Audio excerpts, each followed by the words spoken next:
ব্লগটাও চলে দিলাম লিঙ্কি পেজে তোমাদের সাথে সবার সাথে। আজকে করবো কি বলতো, আজকের মেনু হবে, আজকে আমি রান্না করছি, ঠিক আছে। আগের দিনকে দেখিয়েছিলাম আমার ভাগনা রান্না করছিল, তোমাদের চিলি চিকেন দেখিয়েছিলাম না, ও রান্না করছিল। আজকে আমি রান্না করবো মাটন কষা, ঠিক আছে। তোমাদের আমি মাটন কষা করে দেখাচ্ছি কীভাবে করবো। এই হলো খাসির মাংস, আর এই যে পেঁয়াজ, আদা, রসুন, আর এই যে আলু, ঠিক আছে। আমরা 4 জন, মা এসেছে তার জন্য খাসির মাংস নিয়ে এসছে, ঠিক আছে। এবারে এই যে পেঁয়াজ, আদা, রসুন আর হলো আদা, এই দিয়ে করব। আর আমি আর একটা করেছি, যে হলো এই যে এখানে যে মশলাটা রয়েছে, এই মশলাটা হলো আমি গরম করে গুঁড়ো করে রেখেছি মশলাটাকে। মানে এটার মধ্যে রয়েছে জয়িত্রী, তারপরে শুকনো আদা, এই সবগুলো। সো আমি যখন করব তোমাদের আবার দেখাচ্ছি। এই যে পেঁয়াজটাকে আমি কেটে নিচ্ছি, ঠিক আছে। পেঁয়াজটাকে আমি এইরকমভাবে প্রথমে নিয়েছি, তারপরে এইভাবে নিয়ে পেঁয়াজটাকে আমি কেটে নিচ্ছি। কিভাবে কাটছি তোমরা দেখো পেঁয়াজটাকে। আচ্ছা, আমি যে রান্না করছি তোমাদের কেমন লাগছে তোমরা জানিও, ঠিক আছে। এইভাবে পেঁয়াজটাকে আমি কেটে নেবো, কেটে নিয়ে তারপরে তোমাদের আমি দেখাচ্ছি। পেঁয়াজটাকে ঠিক আমি এইরকমভাবে কুচি কুচি কুচি কুচি কুচি কুচি কুচি করে এইরকমভাবে কাটছি, ঠিক আছে। কেটে তোমাদের পুরো দেখাচ্ছি। এই আমার পেঁয়াজটা কাটা হয়ে গেছে, এতটা পেঁয়াজ আমি কেটে নিয়েছি, ঠিক আছে। তারপরে আদাটা কাটবো, আদাটা কাটার পর তোমাদের দেখাচ্ছি কীভাবে আদাটা কাটছি, পেস্ট করবো। তারপর আমি গ্যাসটা জ্বালিয়ে নিয়ে আমি ততক্ষণ আলুগুলো ভাজবো বলে গ্যাসে, এই যে ইন্ডাকশন ইয়েতে, কড়াতে, ঠিক আছে। আমি একটু ভুলে যাই, এর মধ্যে একটুখানি তেল দিয়ে নেব, তেল দিয়ে আলুটা ভেজে নেবো। মানে একটুটা না, অনেকটাই দিচ্ছে, এটা দিয়ে আমি পুরো মাংসটাই কষিয়ে নেবো, সেই জন্য একটু পরিমাণে তেলটা দিলাম, ঠিক আছে। তেলটা গরম হোক, তারপর আলুগুলো গরম করতে দেবো, ভাজতে দেবো। আলুগুলোকে আমি কেটে নেবো, একটুখানি গ্যাসটা কমিয়ে নিই। আলুগুলোকে এইভাবে ছুলিয়ে, এইটা হলো ছুরি, আলু ছোলানি।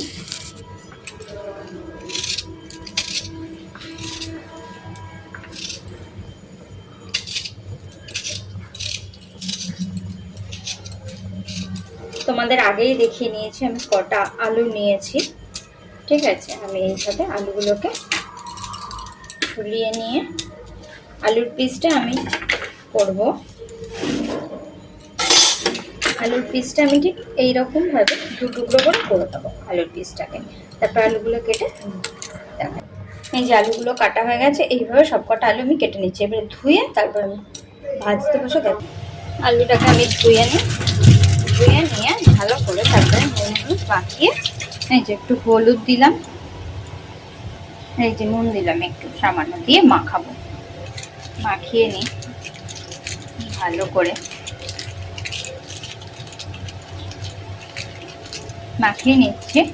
মাখানো আমার হয়ে গেছে। এইদিকে আমার তেলটাও গরম হয়ে গেছে, ঠিক আছে।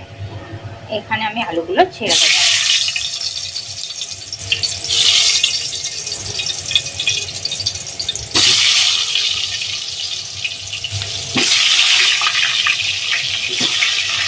আলুগুলো ছেড়ে দিলাম, আলুগুলো ভাজা হয় আমাদের দেখা। তার মধ্যেখানে পেঁয়াজটা কেটেছিলাম, আমি পেঁয়াজটাও ভালো করে ধুয়ে নিই। আসলে পেঁয়াজে না অনেক নোংরা থাকে, তার জন্য আমি আবার একটু পেঁয়াজটা ধুয়ে নিই ভালো করে। ধুয়ে নিই দেখাচ্ছি।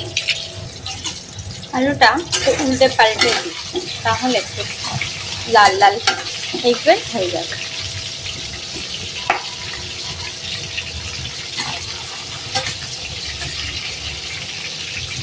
আদাটাকে এরকমভাবে নিয়ে আমি ছুলিয়ে আবার আদাটাকে আমি টুকরো টুকরো করে নেবো, ঠিক আছে। টুকরো টুকরো করে আমি তোমাদের এইভাবে গোল গোল করে আদাটাকে আমি কেটে নিয়ে তারপরেও টুকরো টুকরো করবো, করলে মিক্সিতে তারপরে দেবো। তাহলে না পেস্টটা আমার মনে হয় যে ভালো হয়। কার কি মনে হয় তোমরা জানিও আমাকে, আমি এইভাবে করি, তোমাদের কেমন লাগবে সেটা জানিও, ঠিক আছে। তোমরা কিন্তু জানাতে ভুলো না, তোমরা কিন্তু জানাচ্ছ না। আমি কিন্তু এত কাজ করতে করতে তোমাদের সাথে একটুখানি ভিডিও করছি, যতটা পারি আমি চেষ্টা করছি। তোমরা যদি আমার সাথে থাকো তাহলে আমি আরেকটুখানি ভালো করে শিখতে পারবো। আরো ভালো করতে পারো ভিডিওগুলো। প্লিজ তোমরা দেখো, শেয়ার করো, কমেন্ট করো। তো আমার আলুগুলো ভাজা হয়ে গেছে, বুঝলে তো?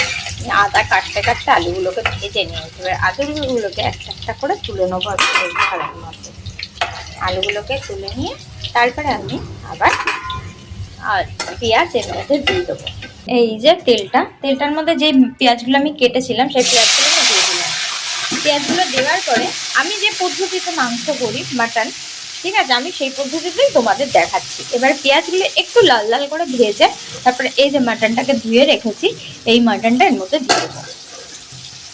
তারপর আমি সব আদা রসুন যা যা আছে আমি এর মধ্যে দেবো, দিয়ে তারপরে কষিয়ে করবো। তোমাদের আমি দেখাচ্ছি আমি কিভাবে করছি। হয়ে গেছিলো, আমি এর মধ্যে একটু নুন দিয়ে তারপরে যে পেঁয়াজটা যে ভাজতে দিয়েছি কড়াতে সেই পেঁয়াজটার মধ্যে আমি একটুখানি নুন দিয়ে মাখাবো। ঠিক আছে, তোমরা কে কিভাবে মাখাও আমি জানি না, তোমরা যে যেমন ভাবে করো আমাকে শেয়ার করো, কমেন্টস করো যে কেমন মানে কেমন ভাবে তোমরা করো। ঠিক আছে, আমি যেভাবে মাংস করি খাসির মাংসটা আমি সেইভাবেই তোমাদের দেখাচ্ছি। ঠিক আছে, তোমরা কিন্তু বলো কেমন হয়েছে।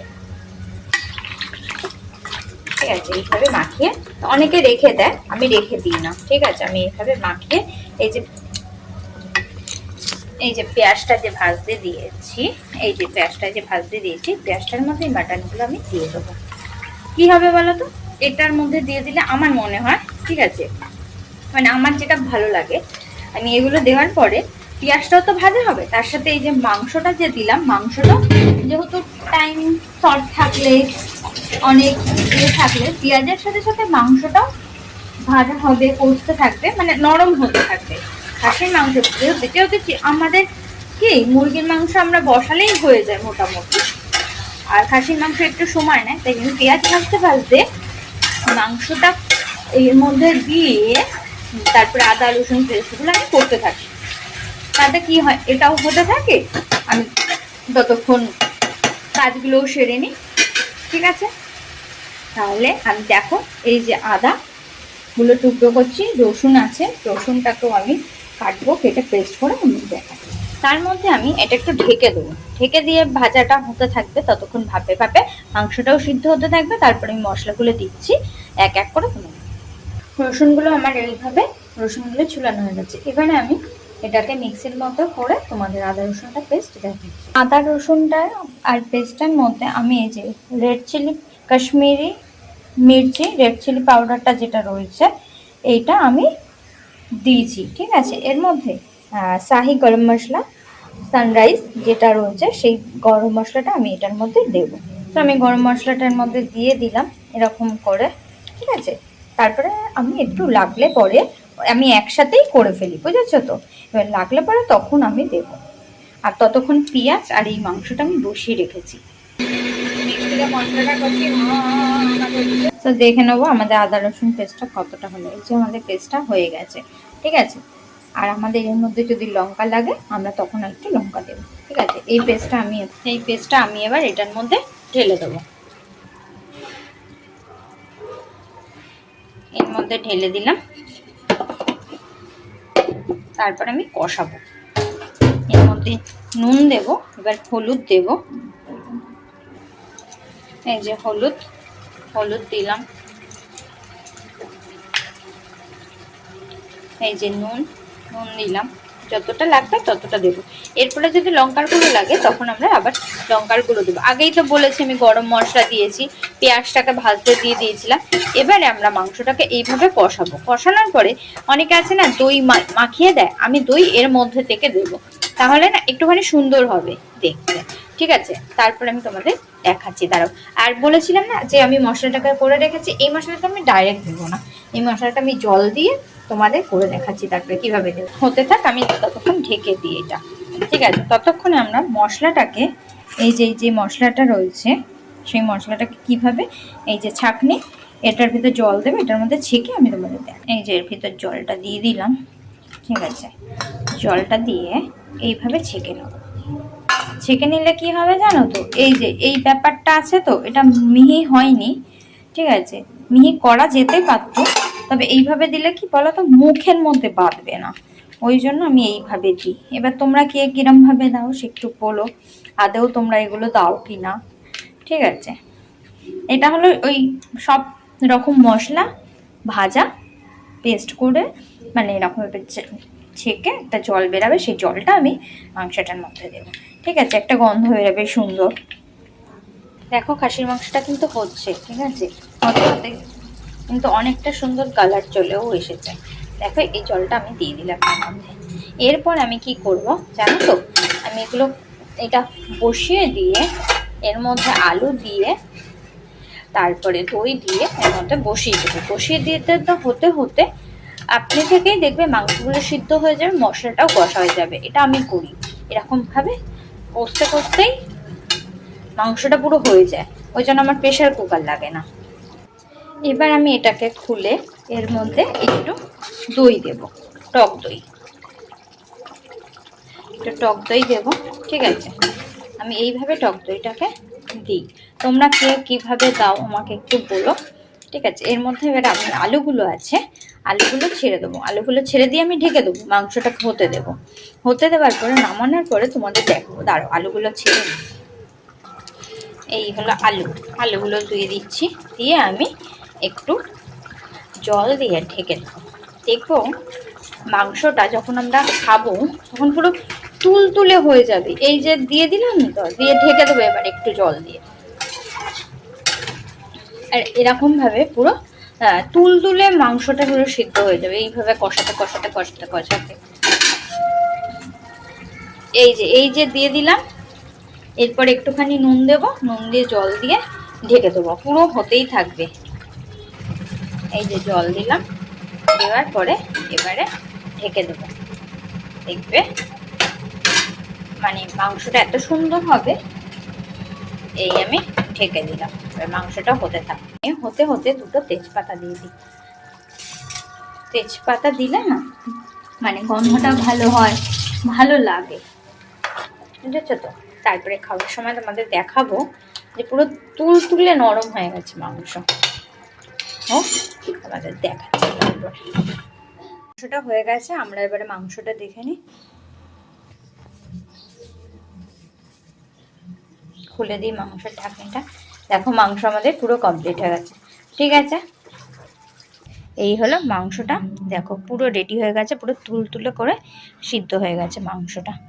দেখো ভালো লাগলে শেয়ার করো, লাইক করো। আর আমারও স্নান হয়ে গেছে, আমি এবারে খেয়ে নেবো। চলো টাটা।